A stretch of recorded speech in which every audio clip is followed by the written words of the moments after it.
Hey friend, it's me, the Ebony Otaku, the well-rounded nerd. I hope that you and yours are having a fantastic holiday season. I'm having a great time because I'm a December baby, so I'm getting birthday presents and Christmas presents all at the same time. It's great. And because I'm a dork, I got content for days out of Christmas. That is not what Christmas is for. It's not for creating content. But if content is handed to me, I'm going to use it. So, why do I call myself the well rounded nerd? I'm sorry about the lighting. The sun is just doing whatever it pleases right now.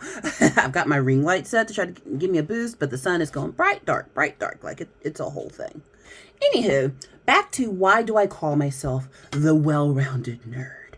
Well, obviously, there's some, I guess, what you call tropey nerdity that I'm about, the stereotypical nerd stuff. Like, I loves the anime and manga, all into it. I'm obviously a Sailor Moon nerd. You can see that back there, covered up by my kitty cat headphones here. That's a Princess Mononoke poster. I'm a Hayao Miyazaki nerd.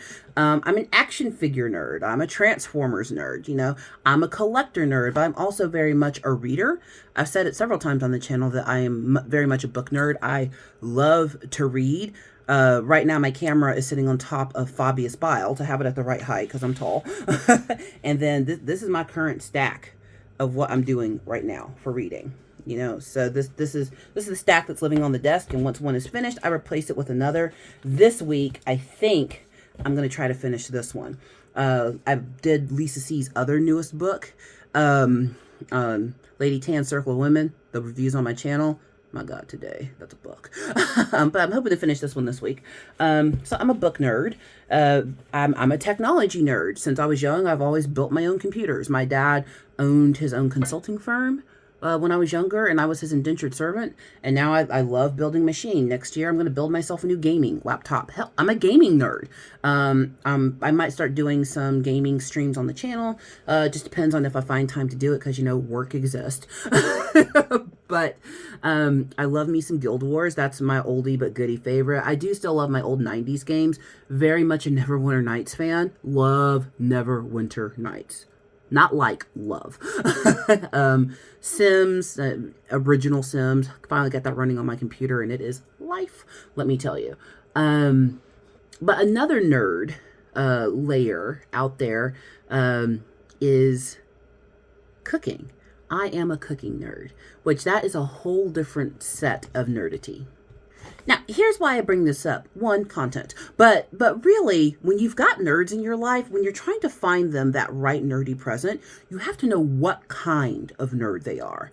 Like, since I love Warhammer and I play Magic, obviously Magic the Gathering cards that are Warhammer, good gift for me.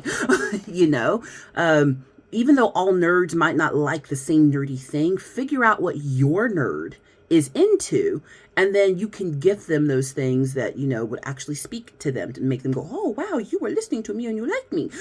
So if you've got a cooking nerd in your life, these are some really good unique suggestions. Yes, Christmas has passed and it's now on its way again. But birthdays exist, anniversaries exist, Valentine's is coming up, if you celebrate. So there's lots of opportunities to gift more to the nerd in your life. Speak to your nerd in their nerd language. If your nerd is a Warhammer nerd, buy them a 3D printer. I'm being real expensive. Go to the local hobby store and get them a figure to paint. If your nerd is a cooking nerd, there are all kinds of little gizmos and gadgets out there that aren't expensive that would make them super happy. So this is a little bit between my birthday and Christmas, what was given to me, and hopefully you might find a suggestion here for the food nerd in your life. So here's the first little item. This is a Hello Kitty plate. Yeah, I know, it's a plate. Obviously, love Hello Kitty. Favorite color is pink. When I was a kid, and we'd go to the mall and pass that Sanrio store, I didn't care anything about going to McDonald's, but I wanted to go in the Hello Kitty store, where ink pens were still $15 a piece back in the 90s. But Sanrio just does such a good job with their characters, making them cute, making them relevant. I'm a huge fan of the Agretsuko show, which I'll probably binge the rest of that this week since, Christmas and off. But yeah, this is super cool. So I have two sisters-in-law. One of them gave me this for a birthday present. I thought it was a Christmas present and left it under the tree because it was wrapped in Christmas paper. So I opened it yesterday. And to my surprise, this beautiful little Hello Kitty plate came out. Now, what does one do with a plate like this if you're a foodie? Now, I'm someone who cooks. And when I say I cook, I don't mean like, oh, I can heat stuff up. I make just about everything in my life from scratch. The only time I don't do from scratch is if I'm feeling lazy or tired. But that's me. I'm a cooking nerd. I love the process of putting ingredients together and getting something out, using fire, sugar, salt, and heat to make something amazing. Is fun for me. So I like having different ways to serve food, enjoy food, and I very much enjoy the culture of dining, specifically when you look at Korea and Japan, because I'm one of the people that likes fiddly stuff. And it's real fiddly. It's great. Like the food is simple, but like the process of sharing it is not. So I'm real into that kind of stuff. I'm always looking for new pieces to add to my cooking collection. Y'all think this is a collection. You should see my cooking stuff. But this is great. Love it. Now, not to digress, like what would one do with a plate like this? I mean, it's beautiful. It's nice and curved at the edges, so stuff's not going to spill. So I can think of a few uses for this. Last year for my birthday, my mom got me a Hello Kitty soup mug. My life has a theme. I mean, I'm laying on a Hello Kitty blanket draped over my chair right now. But this will make a really good cookie plate, so I could have a little matching hot cocoa and cookie. Yes. This is also the right size, and because of what it's made of, it's porcelain, serving sushi or gimbap on because it will stay cold. Shove the plate in the fridge, let it get cold, so that way when you put your gimbap or your sushi on there, it stays cold. If you don't know what those are, Manchi and Emi made in Japan exist. No, they're just rolled. Gimbap it's not sushi, but it's a rice roll with stuff in it. It's delicious. Look it up. But this would be great for serving that on. This would also be a good little banchan plate for one. Traditionally in Korean meals, you're going to serve several side dishes. This for a serving of one, this is good. And in my house, I'm the only one that consistently eats like Korean and Japanese food. And a part of that is when I just like it. But I've been doing martial arts for more than 20 years now. And my instructor is Korean, like legit Korean, like actually originally from North Korea. He's 82 in a couple of months. And his mother actually got him and his siblings and grandmother out of North Korea like right after the border closed. It's a harrowing tale. I might tell it to you one day. But it's not my story. It's his story. Anyway, I digress, but through Taekwondo, I was introduced to Korean food because after tournaments and stuff, that's where we'd go eat. And it was all new to me, 20 something years ago. And I was like, oh, wow, this is interesting. How'd you get this flavor? And now that I'm an adult who loves to cook, and look at me, it takes a long time to learn how to cook. Cooking is not easy. Anyone who tells you like anyone can cook, no, they can't. You start simple, build up, find channels that teach you stuff real simple. Like I use a Chef John a lot from Food Wishes. I watch Manchi a lot. She has complicated dishes and simple dishes. Emi made in Japan. Even Joshua Weissman is a good one. So there's some really good cooking channels out there that can help you scale and figure out how to do stuff. I've even done some recipes off Townsend's. So if you can't make up a recipe, go watch people. I could keep naming YouTubers. I'm just, free advertisement on my itty bitty channel. But yeah, cooking is its own set of nerdity. And when you've got someone who enjoys the process of making and serving, stuff like this is really good. And my sister-in-law who bought this, she didn't have a ton of money. So this was not expensive. And it comes from the heart, and she got me something I'd really like. So if you're watching, Shebs, thank you. Because I really love it. And my other sister-in-law got me these.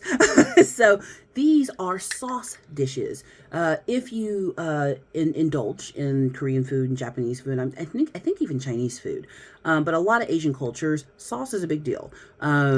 I've learned over the years how to combine different oils and vinegars and stuff to make sauce for when I'm cooking. Like a little bit of white vinegar, a little bit of chili oil, some sesame oil in there, mix it up, throw some sesame seeds in. Great dipping sauce for your dumplings. You can also just buy dipping sauce already mixed. But I have, my sauce collection is quite extensive. But these are little cherry blossom shaped dishes for sauce, and they're just the perfect size. I mean, a dumpling will dip in that perfect. perfectly. Or anything else. You can also use them as individual little banchan dishes as well. So if I would put like maybe my little cubed radish kimchi in here. Maybe take this one, put, you know, cabbage kimchi. You got to serve it if you're having Korean food. Might put in this one some pickled cucumbers. And let's see what else. Oh, the little potatoes. Love those as well. So, perfect. Or for a sauce. Now, I'm going to be honest. Mare, you watching? Thank you, sis. I love them. But these are also in a color that I love. So, find out what color they love. Like, you make, oh, well, those are cute, but they wouldn't like that color. Well, I bet they come in blue.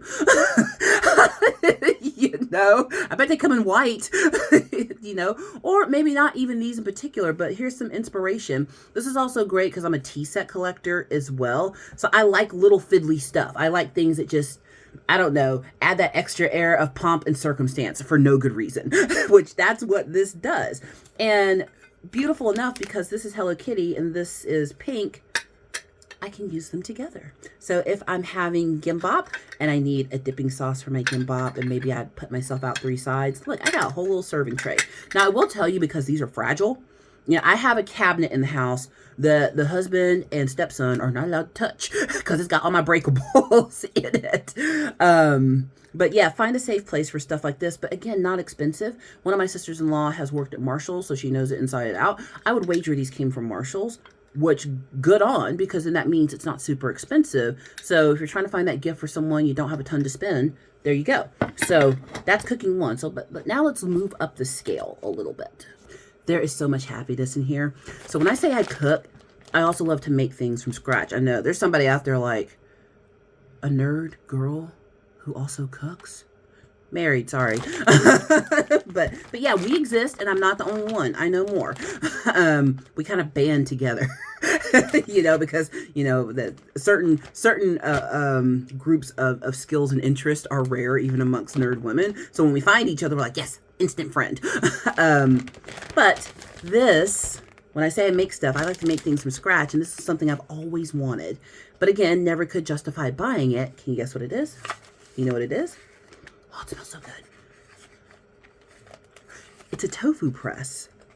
I know, right? And now you're probably thinking, who on earth is going to make their own tofu? Me.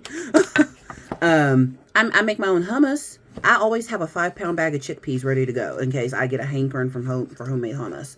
But this is the part that when you actually get your tofu brick made, where you got, you know, all the separate stuff, you've done the rennet and all that, that pushes down to squeeze the water out the sides of your tofu to give you the type of tofu you want. So this one actually did come from Japan. No. When it comes to stuff like this, it's so much better to get original items versus knockoffs, because when it comes to things that are very significant to a culture, if you want the right version of the thing, get it from that culture. I'm just saying. Knockoffs, I mean, whatever, get your coins. But, yeah, so here's what's really funny is, like, even the barcode on the side of the bag, like, legit, the man got this from Japan, and I really appreciate it. So this one was a birthday present, actually. So I've had it for a couple weeks now, but it comes with everything inside the box. So we've got your cheesecloth, which is great, which I have cheesecloth because I make mozzarella cheese once in a while. Easiest cheese to make, by the way. Look it up, make you some mozzarella, get you a kit. Instructions, which are these in Japanese? They probably are. But again, the internet exists. And fun fact, Japanese is one of my languages. Not as fluent as I used to be because I haven't had a reason to use it. But when I get into like a work situation or something, or watch too much anime, all of a sudden it comes back. My reading and writing never were super advanced. But I can stumble through pretty well. Oh yeah, this is easy. Okay, so you blend up your soybeans, cook them down, strain them, put it in that temperature, add your rennet, put it in with the cheesecloth press. Yeah, so I could read some of it. Yeah, just a little bit, but that's great. And one thing about Japanese instructions to stuff, if you've ever bought a lot of goods from Japan, they do a real good job of making sure anybody who bought the thing can understand it. So also in here, we've got, oh, this is the magic stuff. It's the magic. So we have, oh, is it only 2? That's fine. Oh no, this will make 4 batches. Okay, that's cool. So I got 2 sets of rennet stuff, which is what's going to firm it up. So if you've ever made cheese, tofu's not making cheese, it's making tofu, but that coagulation process, if you don't put some kind of binding agent in there like rennet, your molecules will just stay bleh. It's kind of like, I think how cheeses like ricotta get made is it's a very loose curd. And you don't want a loose curd as your tofu presses. You want it to eventually solidify. Now, whether or not you want, soft, medium, or firm tofu, that remains to be seen. But you have to have a coagulation agent. So here's the other side of it. This is so great. So one goes in the bottom to sit on. That way your tofu would not have to touch a countertop or something. And then the other goes on top and presses and presses. And then you press it until the book says you're done for the level of tofu that you need. Another cute little color manual. And then you're good. So I'm going to make tofu. But to make tofu, you need soybeans. You can buy a 10-pound bag of soybeans on the Amazon for like $5. So, and plus, Asian markets usually sell like soybeans, rice, even chickpeas in like really good quantities dry. I would highly recommend, if you're going to do this, start with dry. When I make hummus or anything like that, if I make pea soup, white beans, I always start with dry. You've got more control over the end result than you would if you went with canned whatever. And then also, that all of those bits of the bean are still in the bean. They weren't stripped out through processing. So yeah, I'm super excited about this. It's still living in the bag because this does not stay on completely. So I have to reverse it to make it stay. Actually, no, I don't. It just has to go back in the box. So let's stuff all this back in. And then we're going to look at the next one. Now, the next thing I'm going to pull up here, y'all going to be like, oh my goodness. And I was too when I saw it, about started crying because it's great. So let's put this one away and let's get the next item. This is an ongui. I know it's huge, isn't it? Have to set it on my desk here for a second because it is heavy. But let me back up so you can get a good look at it. So this is a Korean earthenware fermentation pot. And my husband got me this for Christmas. I have a fermentation pot in mason jars. And when I make kimchi, any kind of kimchi, whether it's cabbage, radish, onion, whatever, cucumber, I typically have been, not typically, I've been fermenting in mason jars for years. It works. It works just fine. And I do have a small fermentation crock that's more suited to you can ferment kimchi in it, but if you've ever made kimchi, one cabbage yields a lot. It's never been big enough. And I've always wanted an earthenware fermentation crock from Korea. When I opened this yesterday, and the reason I'm not unboxing it now is the box that it came in. This came from Korea. So my husband did good. Your nerd is out there. Look at me. Your nerd is out there. Be patient. Wait for your nerd.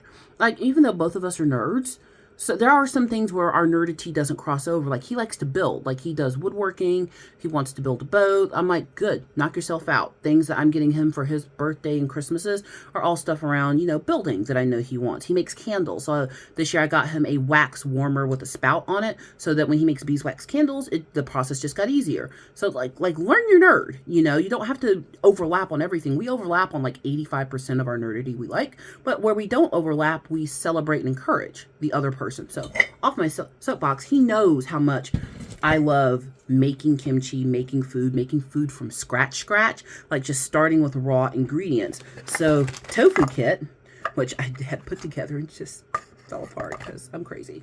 But then this was wrapped up like it was going to Fort Knox in that box. It was in a styrofoam fitted box that had orange tape all over it. You couldn't see the styrofoam, that then had those really hard edge pieces made of cardboard on every single edge. And then that was taped and then it was in a box, which I appreciate because I cannot imagine what he paid for this. so that we getting up into the expensive nerd gifts now. I can't imagine what he paid for this. This is insane.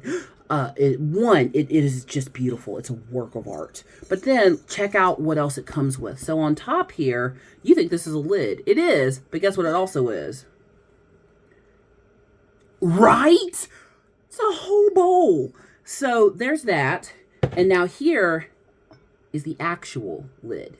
So, but this is good because if you've ever fermented before, keeping air out is a big deal because once it goes in, you got to leave it and let the enzymes do what they're going to do. It took me a long time to learn how to ferment properly. If that's something you're wanting to do, consult the professionals on YouTube because fermenting is tricky. And if you don't do it right, somebody going to the hospital. So here's the lid. It's heavy. I mean, it's not that big, but it's like a pound. Oh, this is so well made. And then also, this made me really happy. So down in here, it came with tongs, which if you've ever made kimchi before, you don't want to stick your whole hand in here after it's fermented. I mean, we will if we have to, but I prefer not to. And then it also came with chopsticks as well. And what's really interesting is my mother-in-law, she likes to cook too, but she asked that next time I make kimchi, if she could come over and be a part and learn how to make it. I was like, absolutely. My mother-in-law is a sewing nerd. she loves to sew, quilt, all that kind of stuff. So we could get her, sewing stuff to understand the nerds in your life. My father-in-law is a book nerd. So for his birthday last year, he was interested in Warhammer. After hearing me talk about it, we got him the Eisenhorn Omnibus Digital. Actually got him the paperback copy, and it turned out to be in Spanish, which now it just lives on the shelf because I'm the only one in the family I think that speaks Spanish. but yeah, she's gonna come over. I'm gonna show her how to make kimchi next time I make it. Wintertime, like mid-late fall and winter is when Napa cabbages are the best. So this is the time of year to make kimchi. I usually would have done it a couple of months ago, but moving and marriage and all that kind of stuff, I haven't had time because kimchi day is a big day for me. It's a big day. So it's an all-day process because the cabbage kimchi I only make like twice a year because I'm the only one in my house that's going to eat it. So I make a big batch and it serves good. It's fermented, so it keeps for a while. And when we redo our garage and stuff, the inside garage, the attached garage becomes mine. Husband's getting his own shop next to the house. So all his woodworking and tools will go out there. And I get the inside garage for all my cooking stuff. So I'll have a shelf for fermenting. I know, right? And a refrigerator where I can stick all my kimchi. Because I would love to be able to stick this in the fridge. But if you don't have this, I've used mason jars. I have those glass containers that have the locking lids. Those are great too. Because when you're fermenting stuff, if you've never fermented at home, everyone's going to know you're fermenting. So yeah, this is so beautiful. I think the first time I use it, I'm just going to use one cabbage to get an idea of how much will fit in here, because it's not just the cabbage. There's carrot and onion and all kinds of ingredients, your kimchi paste and all that. So that adds more bulk. But what you also want is a good layer of brine to be built up on top of your kimchi. And if your containers are too small, like the first time I made kimchi, just explosion. Juice everywhere. So this is going to be great. I'm imagining one cabbage will come up to about right here, but we'll see. We'll see. Depends on how big a cabbage there is. But this I absolutely am in love with. Like, I cannot even over exclaim how gorgeous this is. I cannot imagine how much this costs, because I know how much the one I was looking at cost. The one I sent him a link to was not this one. It was actually like a dark reddish brown, like my other fermentation crock, and I thought that they all just basically came in those colors, and he found this. So yeah, this is a good one. But how could it possibly get bigger? Well, let's look at the last nerdy cooking device I got. I am now the proud owner of a Zoji Rushi rice cooker. Another gigantic box that I thought we could open together. I'm going to put this in my lap while I talk, because I actually can't get up to the desk with it in front of me, or my little opening tool. So, I actually already have 2 rice cookers. If you don't have a rice cooker, one, what are you doing with your life? But they are the handiest cooking tools because they cook more than rice. I have 2 right now. I have a 1 serving, like a 1-person rice cooker, which is the first one I ever bought. because when my mom moved in with me, I was the only person in my house that ate rice in any quantity. So I just make what I wanted when I wanted it. And then when mom started liking some of the dishes that required rice, I got a bigger rice cooker, and it is a one-touch Narita rice cooker. When I say one touch, like there's one button on it. You go, poof, it turns on. When it's done, it turns off and keeps it warm until you come and unplug it. It also has a steamer basket at the very top, so while rice is cooking, I can be steaming some seafood. Like it's great, or some veg or something like that. And I love it. And it's also the one I take with me if I do like a party or something, because it has a handle at the top. So if I go do a potluck or something, I make like curry, and I need a big, serving of basmati rice or jasmine rice, that's the one that I will use. It's really good for travel.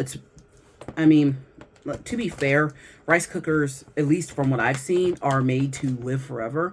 Like my little one potter that's like this big, and I have a video somewhere on the channel. It's on the Food Nerd list, which this video will be on the Food Nerd playlist as well. That little rice cooker, I've had it now for like 7 or 8 years. Works like brand new. And my stepson has discovered how quickly it cooks a little bitty one portion of rice. So he's gotten into liking it. So I think I'm actually, for his birthday, going to get him his own little rice cooker. He's a Naruto fan, so I'm gonna get him a little thank you, Box Lunch. I'm gonna get him a Box Lunch Naruto rice cooker for himself, since he's getting into that. When the young people start cooking, encourage that.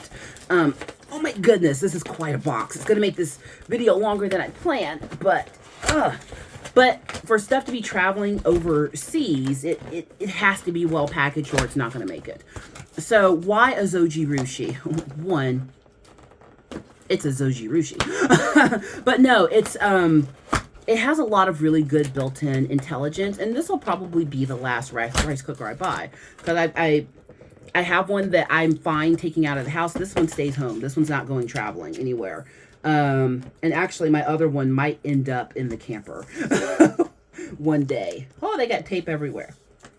But this one allows me to do more than just cook rice and steam. Now, again, let's be fair. The one-touch Narita rice cooker, it's going nowhere. Like, I've cooked soups in there. Like, if you, again, get on the interwebs, I have found lots of recipes for, like, rice cooker soup. Like, cook your rice first, then you add your stock and some vegetables, or let the vegetables steam, and then you dump them in. Like, I've done a lot of really cool stuff with the rice cooker. But these Zoji Rushis come with a million more features and options. Like, you can cook a chicken in a Zoji Rushi, which I just find that to be nuts. And plus the other one that I've got, where's my little cutter? The other one I've got, my Narita, my mom got me that probably 4 years ago. It was either a birthday or a Christmas present. I can't remember. And I love it. I absolutely love it. It's white with pink flowers on it. It's very cute. Very something I love. Wrapped so good. But this is basically among people who food. Zoji Rushi is the brand. First thing that's in there, of course, is a rice paddle. So this is now the 4th rice paddle I own. One I bought because I needed one and didn't have a rice cooker yet. And I was, making rice on the stove. Which you can do that. Uncle Roger will come for you, though. But every time I've bought a rice cooker, the other 2 I've got, they all come with a rice paddle. So, because once the rice is done, fluff your rice. Just do it. Just do it. It's the right way. Oh, instructions. Bet they're all in Japanese. They are. Oh, we got Japanese, French, and Spanish in here. Oh, and English. Well, I'm learning some things. This is a little study booklet. So I've got all my instructions on how to use it. I can register it. Let's see here. Oh, look at that. A quick guide to getting started. Boy, if you can't follow this, like, look at that. Written in, they such a good job with instructions. Measure your rice, measure your water, start cooking. This is where this one's going to start being a little more complicated than the other ones that I have. Because remember, the other ones are a one-touch system. This has buttons. So let's look at these buttons. I love good packaging. I love it when people take pride in the stuff they're shipping out. Because this had to make it across the ocean. Which, I know, that's just something we do now. That's how the world works. But I I appreciate the care that was taken, Zojirushi, for this rice cooker. Here it is. We gotta put this box away. Box down. Don't need the box anymore. Box going in trash. Look at it. So you see all those extra buttons? There's a lot going on there. So, and they give you a rice paddle with it. And also, whenever you're specifically making rice in a rice cooker, I'm going to open it real quick. There it is. It will call for 1 cup, 2 cups of rice. That's not a measuring cup. It comes with its own measuring cups. So if you get a rice cooker of any kind, small, simple, complex, use the measuring cups that come with the rice cooker, or your first knuckle. That works too. You put a scoop of rice in, and then when you fill up the water, stick your knuckle in. It comes out perfect every time. Don't ask me how. Now, when it's multiple scoops of rice, you really want to use the measurements on the side. Here's what I mean by that. I'm going to take the pot out. See if I can angle this. Yes, I can. So in here, there are measurements that will show you for each cup of rice. Fill to this line for water. And there's different lines in here based on the type of rice that you're cooking. And that's where this one is super intelligent. So the one-touch rice cooker, as much as I love it, and we'll continue to use it for parties and the like, or to make a simple stew. One pot, because I'm scared of the Instapot. Can't convince me that a lid will end up in my ceiling. I've used it once and it scared me to death. But because it's one touch, you have to know what ratio of water, time, and whatnot, because all rice does not cook at the exact same time. It just doesn't. So if I'm making a curry and I want to do like a whole big bowl of basmati rice and rechun white rice do not cook at the same time with the same amount of water. And like basmati rice, I'll be honest, is better on top of the stove. Come for me. Or jasmine rice, I've had better luck on the stove than with my one-touch rice cooker, because you don't cook it the whole time. You heat up your water, put the rice in, cook it for X amount of time, turn off the heat, leave it covered, and it's different than just, sushi rice or plain white rice. And that's where this comes in handy, because all of these buttons on the front are letting you set for different types of rice, and it has more measurements on the end. My other one only has like 1 line of measurements in the bowl. And then the itty bitty one, yeah. So, but I love that one if I'm heating up a bowl of soup too, like the little bitty one. Like if I'm not feeling like cooking, I'll go dump a tin of Progresso soup in there, set it to heat, and then come back to it. Like I've cooked a single serving of pasta in that thing. Or if I want to make rotel for one, I'll put it in there, So they have a lot of uses outside of just rice, which is what I love about it. But again, as you're learning to cook or getting into it, build up. I didn't start with this one because this is an intimidating piece of machinery. It has buttons that let me cook all the different kinds of rices and beans and whatnot at the right temperature, because I'm, again, not going to touch the Instant Pot. But, oh my goodness, there's a battery in here. Look at this. Look. That's blinking. The clock on the front is on. I ain't never had a rice cooker where I'm going to have to set time on it. That's hilarious. But it's got white rice, regular sushi rice, softer rice, harder rice, quick cooking for your rice, mixed, a porridge, sweet, semi-brown, brown. And then with all the other settings in here, you can use this to cook other stuff. Like you can make a whole 1-pot chicken stew from raw chicken in this thing.